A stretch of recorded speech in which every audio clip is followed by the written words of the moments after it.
Programme عوام میں خوش آمدید. میں ہوں شہزاد رضا. سینیٹر فیصل رضا عابدی اپنے بیانات کی وجہ سے اکثر تنازعات کا شکار رہتے ہیں. کیا وہ پاکستان پیپلز پارٹی کے لیے ایک سرمایہ ہیں یا جیسے ان کے ناقدین کہتے ہیں ایک بوجھ؟ سینیٹر فیصل رضا عابدی ایسے بیانات کیوں دیتے ہیں؟ یہی جاننے کے لیے آج ہمارے ساتھ موجود ہیں کراچی سے سینیٹر فیصل رضا عابدی صاحب. سینیٹر عابدی، آپ کے ہم نے بیانات پچھلے گزشتہ کئی سالوں سے پڑھتے آ رہے ہیں. سینٹ میں آپ کی تقریریں بھی ہم نے دیکھی. آپ نے خاص طور پر سابق چیف جسٹس افتخار محمد چودھری صاحب کو تنقید کا نشانہ بنایا، ان کے صاحبزادے ارسلان افتخار کو. ان کے خلاف الزامات یا باتیں اپنی جگہ پہ، لیکن جہاں انہوں نے اچھی باتیں کی، انہوں نے اربوں روپے کی کرپشن کے خلاف فیصلے دیے. فوج جو ایک ہولی کاؤ سمجھا جاتا ہے ایسا ادارہ، اس کے آفیسرز کو گھٹنوں ٹکا دیے. مسنگ پرسن کا کیس، وہاں جہاں اچھی باتیں ہیں وہاں آپ کی تعریف سننے میں نہیں آئی آپ کی جانب سے. ایسا کیوں ہے کہ صرف آپ کرٹیسائز ہی کرتے ہیں، تعریف اچھی باتوں کی نہیں کرتے؟ میں گزارش کروں شہزاد بھائی آپ سے کہ میں نے جو بھی گزشتہ ان کے خلاف کوئی میں نے تنقید نہیں کی. میں نے ان کو ان کا چہرہ دکھایا، ان کو آئینہ دکھایا. میں نے وہ تمام ثبوت، کیونکہ تنقید وہ ہوتی ہے کہ میں آؤں ان کی نیگیٹو پازیٹو بتاؤں ان کے کہے ہوئے بات کے اور چلا جاؤں، اور پازیٹو وے کے اندر قانون کا سامنا کرنا یہ ہوتا ہے کہ میں ان کے تمام الزامات کو آئینی اور قانونی شکل دوں اور قانون کے دیے ہوئی شکوں کے تحت ان کے اوپر وہ تمام ثبوت پرووائڈ کروں، اور اس کے بعد اپنا کیس لڑوں اور میں عوام پاکستان کو بتاؤں کہ جس شخص کو تم سب سے بڑا ایماندار شخص سمجھ کے لائے تھے اور جس کی گواہی تحریک طالبان پاکستان خود دے کہ پاکستان کے اندر سب سے ایماندار ترین شخص چیف جسٹس آف پاکستان، لیکن اس میں چیف جسٹس آف پاکستان کا کیا قصور ہے؟ اگر طالبان نے سٹیٹمنٹ دے دی، طالبان تو عمران خان صاحب کے بارے میں بھی سٹیٹمنٹ دیتے ہیں، لے تو طالبان جانے اور وہ جانے. میں وہی تو آپ سے عرض کر رہا ہوں کہ میرے پیارے بھائی، میں یہ کہہ رہا ہوں کہ جن کو طالبان نے سب سے ایماندار ترین کہا، ان کی ایمانداری 4.5 سال تک میں ہاتھ میں لیے پورے اسلام آباد تمام چینلز، تمام اینکرز کے پاس، تمام ٹاک شو میں، یہاں تک کہ سینٹ کی اسمبلی کے اندر لے کے گھومتا رہا اور دکھاتا رہا. تو وہاں پر میری ایک انویسٹیگیشن انہوں نے کرائی، اور کرانے کے بعد وہ ایف آئی اے اور پولیس نے انویسٹیگیشن کمپلیٹ کی. میں نے ان کو بھی تمام ثبوت دیے. تو اب وہ رپورٹ پڑھی ہے تو وہ رپورٹ عوام پاکستان دیکھنا چاہتی ہے کہ یہ شخص کتنا ایماندار ہے، تاکہ آپ لوگ جو 4.5 سال تک اس کی ایمانداری کے چرچے لے کے عوام پاکستان کو بیوقوف بناتے رہے، ان کو پتہ چلے کہ انہوں نے وقت کا ضائع کیا ہے. آپ کے بہت ہم نے یہ الزامات سنے، سینٹ میں بھی، اس سے باہر بھی، ٹی وی چینلز پہ بھی، آپ نے پریس کانفرنسز بھی کی. لیکن اس کے ساتھ جو میرا سوال تھا، انہوں نے ان کے اچھی باتیں بھی تھیں، اچھے فیصلے بھی تھے، اس کی طرف آپ نہیں آئے. کبھی آپ کی منہ سے ہم نے تعریف نہیں سنی. اگر ایک بندہ کوئی غلط بات کر رہا ہے، اس کے ساتھ کوئی اچھی بات بھی ہو سکتی ہے. میرے پیارے بھائی، آپ سے میری گزارش ہے اور تمام ٹی وی اینکر سے میری گزارش ہے کہ اس کا جو اچھا فیصلہ وہ سمجھتے ہیں نا، وہ فیصلہ لے کے میرے سامنے آ جائے. میرے پاس اس کے لیے کل 100 الزامات تھے، جس میں سے 6 کو میں نے دستاویزی شکل دے کے تمام اداروں کو ثبوت پرووائڈ کیے، بشمول تمام اینکرز کو اور بشمول تمام ٹی وی چینلز کو اور سینیٹرز کو، پارلیمنٹیرین کو، بار کونسلز کو. ہر جگہ میں نے وہ قانونی شک دی ہے جس کے تحت میں نے ریفرنس فائل کیا ہے. تو آپ وہ تمام اچھے اقدامات لے آئیں. میں اس کے اندر اس کی تمام وہ خامیاں بیان کروں گا جس کو دیکھ کے، جس کو سن کے شاید آپ لوگ انصاف کریں. ایک الزام اکثر یہ بھی عائد ہوتا ہے کہ آپ یہ شاید کسی کی ایما پہ کر رہے تھے، کسی کے کہنے پہ آپ یہ سارا کچھ کر رہے تھے. ایسا تو نہیں ہے؟ تو اب تو میں نے سیاست چھوڑ دی، اب تو میری اپنی ایما ہے، میں اپنی ایما پہ چل رہا ہوں اور اپنی ایما پہ ہی تھا. اور الحمدللہ اس پوری جنگ کے اندر جو ہے وہ آپ دیکھیں کہ کسی نے میرا ساتھ نہیں دیا، یہاں تک کہ نہ میری پارٹی نے، نہ میرے مکتب فکر نے. میں تنہا تھا، میرے ساتھ کوئی مظاہرہ نہیں تھا، میرے ساتھ کوئی دھرنا نہیں تھا، میرے ساتھ کوئی بینر نہیں تھا، میرے ساتھ کوئی سٹیکر نہیں تھا. میں تھا، اور ایک سیاستدان کا جو کام ہے بولنا، وہ میں بول رہا تھا. سیاستدان ہوں، میں بول بول کے بتا رہا تھا. لیکن مجھے تو یہ تعجب ہوتا ہے کہ میں نے اتنے سارے، چلو 100 میں سے جو میں نے 6 ثبوت آپ سب کو پرووائڈ کیے، تو یہ سارا کام تو آپ لوگ کا تھا نا، ایک سیاستدان کا نہیں تو صحافت کا کام کیا ہے پاکستان میں؟ اگر وہ حق پہ اور ناحق پہ آواز نہیں بلند کر سکتے تو پاکستان میں صحافت کا بوریا بستر لپیٹ دیں آپ لوگ. یہ تو آپ لوگ کی ڈیوٹی ہے بھائی. آپ لوگ کا یہاں کام کوئی ماڈلنگ کرنا تھوڑی ہے، یہ کام سیاستدانوں کا تھوڑی ہے. سیاستدان کا کام لیجسلیشن ہے. سیاستدان وہ کام کرے گا جب سیاستدان آپ کے چھوڑے ہوئے کام بھی کرنے آ جائے گا اور آپ اس کو بولیں گے کہ میں تنقید کرتا پھر رہا تھا، تنقید نہیں کر رہا تھا، میں اس پہ الزامات عائد کر رہا تھا. آپ ایک سیاستدان ہیں، لیکن آپ نے تو پھر ہمارا کام شروع کر دیا نا. تو آپ لوگ جب نہیں کرو گے تو پھر کون کرے گا آپ کا کام؟ کیوں آپ کی یہ دکان کیا اکیلے چلتی ہے؟ ہمارے بغیر آپ کی یہ دکان نہیں چلتی. اگر آپ دکاندار ہو تو ہم اس کے گاہک ہیں. آپ ایک پہیا ہو ہم دوسرے پہیے ہیں, تب جا کے کہیں ٹاک شو کی دکانیں ہمارے سے وجود میں آتی ہیں پیارے بھائی. بالکل ٹھیک. آج یہ بتائیں کہ ارسلان افتخار کے حوالے سے خاصی تنقید ہوتی رہی, چیف جسٹس پہ کیس ہوا, اس میں انکوائری افسر ایک 1 ممبر کمیشن بنا جس نے اس کو تقریباً بری و ذمہ قرار دے دیا تمام الزامات سے. اس کے بعد بھی اکثر وہ تنازعات کی زد میں رہے. تو کیا آپ سمجھتے ہیں کہ چیف جسٹس صاحب, سابق چیف جسٹس صاحب کو زیادہ نقصان ان کے صاحبزادے نے پہنچایا؟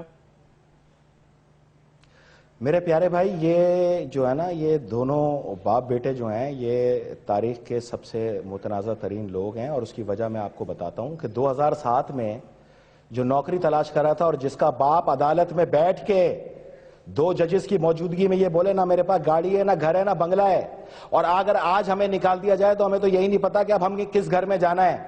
تو اس کے بیٹے کے پاس 1.25 ارب روپے کہاں سے گیا 2 سال کے اندر؟ پاکستان میں آپ نے, اگر میں نے پلاٹ لینا ہے تو آپ نے میرے پیچھے سارے کیمرے لگا کے رکھنے ہی کیا؟ یہ آپ لوگ کا کام نہیں کہ آپ یہاں پہ یہ پوچھتے کہ 2007 کے اندر نوکری سے برخاست کیا جانے والا شخص جس کا باپ ابھی 2012 کے اندر ایک ہیرنگ میں کہہ رہا تھا میرے پاس تو کچھ ہے ہی نہیں, جو ماضی میں ایک بیکری کے اندر کام کیا کرتا تھا حیدرآباد کی, مجھے اس کے پروفیشن پہ تنقید نہیں کرنی لیکن میں صرف موازنہ کرا رہا ہوں, اس کے بیٹے کے پاس 1.25 ارب روپے کہاں سے آ گیا؟ اور وہ 1.25 ارب روپے کی کمپنی وہ جو ہے چیف جسٹس ہاؤس سے رن کر رہا ہے. تو اس کے اوپر آنکھیں بند رکھی ہیں آپ سب لوگوں نے. لیکن یہ آوازیں حق بلند کرنا آپ کا کام تھا. اس پر ایک کمیشن بنا, اس پہ میڈیا نے بری طرح سے اس کی کوریج کی, ایک غیر جانبدارانہ ایک پکچر پیش کی. جو کمیشن بنا اس نے یہ فیصلہ دیا کہ یہ الزامات بے بنیاد ہیں, اور اس کے بعد اب جو کیس آگے چلے گا تو مزید اس کے حقائق بھی سامنے آئیں گے. لیکن یہ بات تو ہوئی, قانونی تقاضے تو پورے ہوئے, اور اگر ایک بندے نے 2 سال میں کچھ پیسے کما لیے تو میرے خیال میں اگر یہ کہہ دینا کہ کہاں سے کمائے تو ایک عجیب بات ہے. اگر وہ جائز طریقے سے کمائے تب بھی میرے خیال میں ہمیں کچھ برا نہیں سوچنا چاہیے. یار بھائی, جس کے پاس کوئی, دیکھیں شہزاد بھائی, سب سے پہلے تو میں آپ سے عرض کروں میرے محترم بھائی کہ میں جو یہ آپ کہہ رہا ہوں نا, اس کو آپ قطعاً آپ اپنے اوپر نہیں لیجئے گا. آپ ایک مائنڈ سیٹ ڈسکس کر رہے ہیں, میں اس مائنڈ سیٹ کو ڈسکس کر رہا ہوں, ٹھیک ہے میرے محترم بھائی. پاکستان کے اندر 20-20 لاکھ روپے کے ابھی لون دے کے جو بے وقوف بنایا جا رہا ہے, اور جو فارم کی مد کے اندر اربوں روپے کمائے جا رہے ہیں, یہ دھندا جو شروع ہوا ہے یہ ابھی بند ہو جائے گا. آپ ہمیں بھی بتا دو کہ یار 2 سال کے اندر بغیر سرمائے, بغیر کیپٹل کے 1.25 ارب روپے آتے کہاں سے؟ آپ بتا دو. ہم سب کام چھوڑ دیتے نا, ہم پاگل ہیں یار. 70-80 ہزار روپے کی تنخواہ کے لیے پوری دنیا کی لان تان کھاتے ہیں پارلیمنٹ میں بیٹھ کے. ہم تو بے وقوف لوگ ہیں, ہم تو علی باغ سے آئے, ہمیں تو بھیج دو تم کسی سیارے میں بٹھا دو, ہم جائیں مریخ کے اوپر رہ لیں, اپنی زندگی گزار لیں, کیونکہ دنیا کے اندر ہم جیسے بے وقوف لوگ ہیں ہی نہیں. ہمیں یہ پتا ہے کہ زرداری صاحب کے پاس سوئز اکاؤنٹ میں آ گئے, ہمیں یہ پتا ہے کہ سرے محل زرداری صاحب کا ہے, ہمیں یہ پتا ہے کہ پیپلز پارٹی نے یہ کرپشن کر لی, ہمیں یہ پتا ہے کہ ہمارے اسکینڈل میں اتنے کھا گئے, ہمیں یہ پتا ہے کہ امین فہیم کے پاس 5 کروڑ آ گئے, ہمیں یہ پتا ہے کہ یوسف رضا گیلانی کے بیٹے نے کیا کر دیا, ہمیں یہ پتا ہے حنیف عباسی کے اوپر کس طرح الزامات عائد کر دیے. کیا مطلب ہے یار, آپ لوگ کو یہی نہیں پتا کہ 2 سال میں 1.25 ارب روپے آئے کہاں سے اور آ جاتے ہیں؟ فیصل رضا عابدی صاحب, پچھلے 5 سال آپ کی پارٹی کی حکومت تھی, اور جیسے یہ بات آپ کر رہے ہیں, آپ کی بات میں اگر وزن ہے تو کیوں ایسی کوئی کارروائی نہیں کی گئی, کیوں اس کے اوپر تحقیقات نہیں ہوئی, کیوں جو اگر ایسی غلط طریقے سے پیسے کمائے گئے تھے تو کیوں سزا نہیں ملی, کیوں نہیں ہوا ایسا؟ پھر میرے بھائی, اس سے بڑی میرے سے بڑی کون کارروائی ہے اس کے اوپر؟ 2009 اپریل میں اس کے سامنے کھڑا ہوا تھا علم جہاد بلند کر کے, اور میں آج تک اس کے اوپر بیٹھ کے اپنے 1100 پروگراموں میں سب سے زیادہ میں نے اس کو ڈسکس کر کے اس پہ کھلے عام الزامات عائد کیے ہیں. میں آپ کے ٹیلی ویژن سے چیلنج کرتا ہوں, افتخار محمد چودھری والجان محمد, اگر تم میں اب طاقت ہے نا تو تم بھی آج سے یہ تقاضا کرو کہ جو تم نے انکوائری مجھ پہ کرائی ہے ان تمام الزامات کے عوض اس کی رپورٹ کو ٹیبل کیا جائے. ٹیبل رپورٹ ہونے کے بعد جو گلٹی نکلے فیصل رضا عابدی جیل جانے کے لیے, اور عوام کا ایک ایک پیسہ یہ جو اس نے پارلیمنٹ کے مد کے اندر حاصل کیا تنخواہوں میں اور پریولیج میں, یہ واپس کرے گا. ورنہ جتنا عرصہ تم جج رہے ہو تم ایک ایک پیسہ واپس کرو گے اور تم جیل جاؤ گے. نہیں, لیکن میرا سوال ادھورا رہ گیا. آپ نے کہا کہ سب سے بڑی سزا آپ ہیں, آپ نے تنقید کی, بہت تنقید کی, اور میرے خیال میں بڑا ایک یہ عجیب بات تھی. کیس میں ہوں. جی وہ بالکل آپ کی بات درست ہے, لیکن یہ کہ خالی تنقید کرنا کافی ہے کیا؟ آپ سمجھتے ہیں سزا مل گئی تنقید کر کے, اینڈ آف دا سٹوری؟ کون سی تنقید میرے پیارے بھائی, یہ میرے ہاتھ میں کیس ہے. میں آپ کے آج دیکھیں, میں ایک تو عوام پاکستان سے یہ وعدہ کروں کہ اب انشاءاللہ آپ کو ضرورت نہیں پڑے گی اس کی ایک ایک ہیرنگ اور ایک ایک کیس, اور میرے ابھی بچے ہوئے 96 الزامات, میں ہر ٹیلی ویژن پروگرام میں ایک الزام سامنے لا کے آؤں گا, اور اس کو فورم بھی حاضر ہے, اب اس کے لیے میڈیا بھی حاضر ہے, تمام ریٹائر جج آج کل سیاست کر رہے ہیں, آ جاؤ تم بھی آ جاؤ. میں تمہارے کیس سامنے لے کے آؤں گا, 96 الزامات لاؤں گا, اور میں نے کوئی تنقید نہیں کی. یہ ہے سپریم کورٹ کا, سپریم جوڈیشل کونسل کا, جس کے اندر تمام سپریم کورٹ کے جج, ہائی کورٹ کے جج صاحبان, سیکرٹری سپریم کورٹ موجود ہوتا ہے, اور اس کو ہیڈ کر رہا تھا افتخار محمد چودھری. 2004 میں رجسٹرار تھا فقیر حسین, جو ابھی بھی موجود ہے. اس کے تحت 113/2005 انہوں نے ایک نوٹیفیکیشن شائع کیا. سپریم جوڈیشل کونسل نے SOP بنائی ججز پہ کمپلین کرنے اور ججز کے کمپلین کو فائل کرنے اور کیس لڑنے کے لیے سپریم جوڈیشل کونسل تک آنے کا راستہ. اس کے تحت اگر آپ کو کسی جج کے اوپر سنگین ترین الزامات ہیں اور آپ کے پاس ثبوت ہیں, تو آپ فوری طور پہ اس جج پہ الزامات عائد کریں گے, اور اس کے لیے آپ 2 صورتوں کا سہارا لیں گے, ایک الیکٹرانک میڈیا اور ایک پرنٹ میڈیا, اور ایک ریٹن کمپلین, جس کو سنتے کے ساتھ ہی سیکرٹری الیکشن کمیشن جو ہے, سیکرٹری سپریم جوڈیشل کونسل جو ہے, وہ چیف جسٹس کو آگاہ کرے گا. چیف جسٹس فوری طور پہ 2 جج اپوائنٹ کریں گے جو سپریم کورٹ کے جج ہوں گے, اور اس شخص کی شناخت کو مد نظر رکھتے ہوئے اس کو بلائیں گے, اس سے تمام ثبوت پرووائڈ کرائیں گے. اگر اس کے ثبوت 2 نمبر یا جعلی نکلے تو اس انکوائری کے تحت ججز اس کو جیل بھیج دیں گے 2 سال کے لیے بصورت دیگر. اسی دن جوڈیشل کونسل کا ٹائم تو نکل گیا نا, اب وہ ریٹائر ہو گئے, اب یہ عام شہری کے طور پہ زندگی گزار رہے ہیں. گزارش سن لیں, سپریم جوڈیشل کونسل کا کون سا ٹائم نکل گیا؟ ابھی بھی سپریم جوڈیشل کونسل بیٹھی ہے. سپریم جوڈیشل کونسل ہر وقت کے ساتھ چلتی ہے بھائی. ایک بریک کا وقت ہے فیصل صاحب, ہمارے ساتھ رہیے گا. جی, بریک سے واپس آئیں گے تو گفتگو کے سلسلے کو جاری رکھیں گے, ہمارے ساتھ رہیے گا.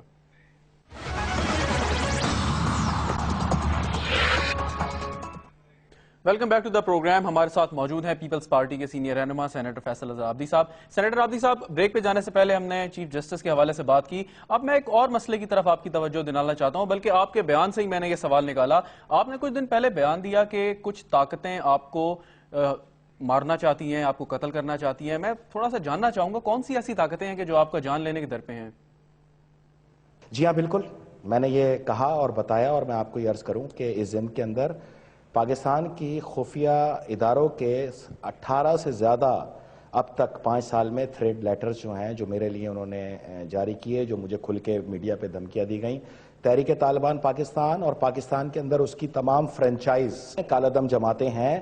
ایک دینی سیاسی جماعت ہے جس کے اندر وہ تمام لوگ کہتے ہیں ہم نام بدل کے آئے. ان تمام لوگوں کی جانب سے بارہا میں وہ شخصیت ہوں پاکستان کی جس پہ ہر جمعے کی نماز کے بعد میرے نام لے لے کے خطبے اور گالیاں دی جاتی ہیں. تمام پولیس سٹیشنز کے اندر یہ چیز ریکارڈ میں جا کے چیک کریں.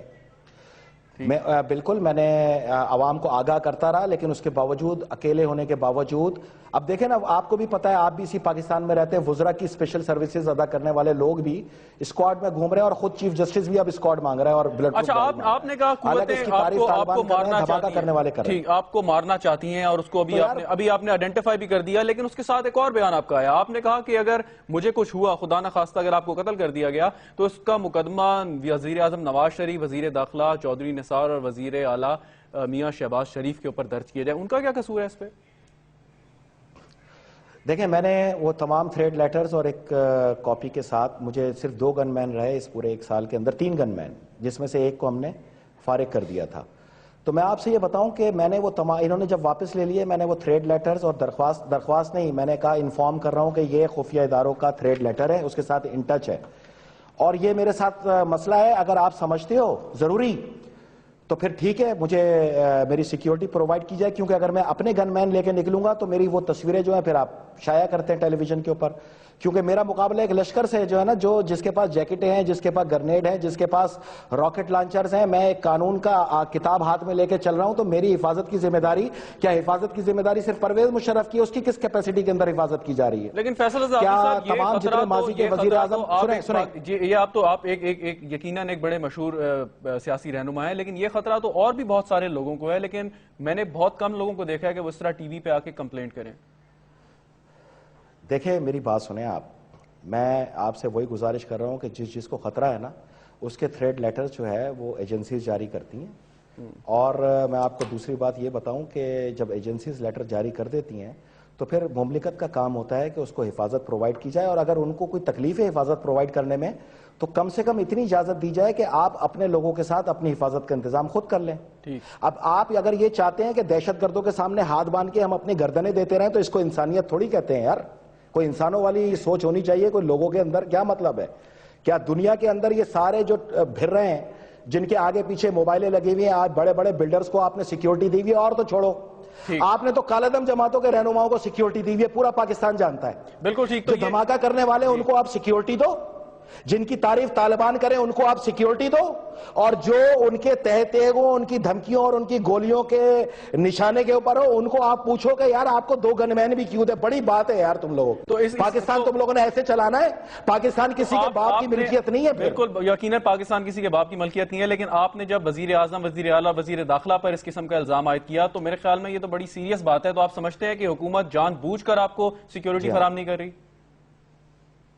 شہزاد بھائی, اس کو میں آپ کو اور کلیئر کروں. جب میں نے ان کو درخواست دی, مجھے آئی جی اسلام آباد نے کہا کہ بالکل ہم تمام لوگ جانتے ہیں کہ آپ کو تھریڈز ہیں, اور یہ تھریڈ لیٹرز بھی لگے ہوئے ہیں, ٹیلی ویژن پہ بھی چلتے رہیں, لیکن چودھری نثار صاحب نے یہ پالیسی بنائی ہے کسی کو بھی گن مین نہیں دیں گے. میں 361 افراد کی فہرست ابھی پیش کرتا ہوں آپ کو اس وقت آپ کے سامنے, جن کے پاس ان کے تمام گن مینز انہوں نے پرووائڈ کیے, اور اب مسلسل دیتے جا رہے ہیں, مسلسل دے رہے ہیں. جب آپ نے, اور مجھے آپ 3 مہینے تک جواب بھی نہ دیں, 3 دن کا وعدہ کر کے 3 مہینے تک آپ جواب نہ دیں, نہ مجھے یہ بتائیں کہ یہ تمام لوگ, میں اپنی سیکیورٹی خود رکھ لوں, لیکن ان کو آپ پھر دہشت گرد نہیں کہیں گے. تو دوسری چیز, جب آپ یہ سب چیزوں سے کاری ہیں تو اس کا مطلب آپ مجھے پیرالائز کرنا چاہتے ہیں, آپ مجھے آئسولیٹ کرنا چاہتے ہیں.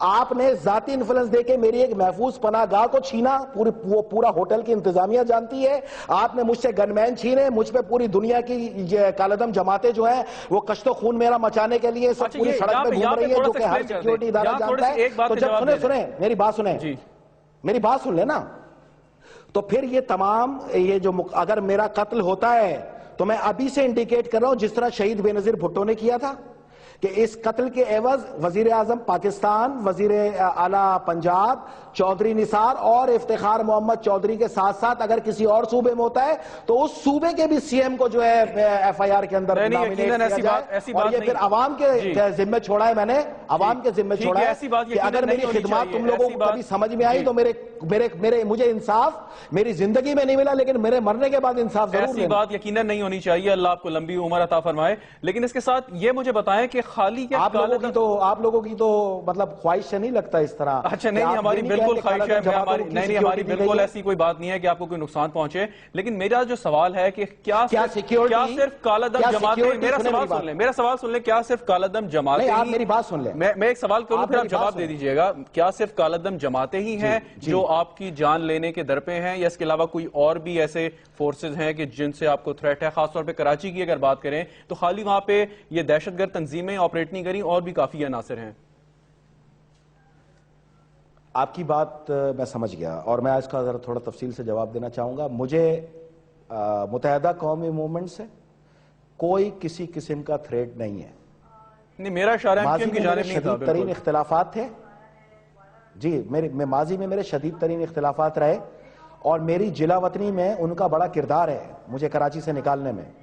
لیکن میں پاکستان کی وقت اور نظریے کی ضرورت سمجھتے ہوئے, اپنی ذاتی خلش کو عوام کے آگے قربان کرتے ہوئے, اس وقت متحدہ قومی موومنٹ کی جو سیاسی سوچ ہے, اور جو سیاسی سوچ اب وہ تطہیر کے ساتھ آگے لاتے جا رہے ہیں, اس کو اس شہر کی ضرورت سمجھتا ہوں, کیونکہ لبرل پروگریسو جماعتوں کا یکجا ہو کے ہی ان قوتوں سے مقابلہ کیا جا سکتا ہے. مجھے خطرہ ہے بارودیوں سے, جو بارود لے کے آتے ہیں, جو کشت و خون مچاتے ہیں, جو اللہ کے گھروں کو اپنے ناجائز عمل کے لیے اور اپنی آوازوں کے لیے استعمال کرتے ہیں. آپ کا ایک آپ کا بیان اور میں نے سنا, آپ نے کہا یہ بارودیوں اور درودیوں کی جنگ ہے, لیکن اس سے کوئی فرقہ واریت کی مجھے ایک جھلک محسوس ہو رہی تھی. اگر آپ ایسی بات کرتے ہیں تو آپ کے بیانات میں اکثر محسوس ہوتا ہے کہ آپ شاید فرقہ واریت کی بات کر رہے ہیں یا اس کی طرف اشارہ کر رہے ہیں.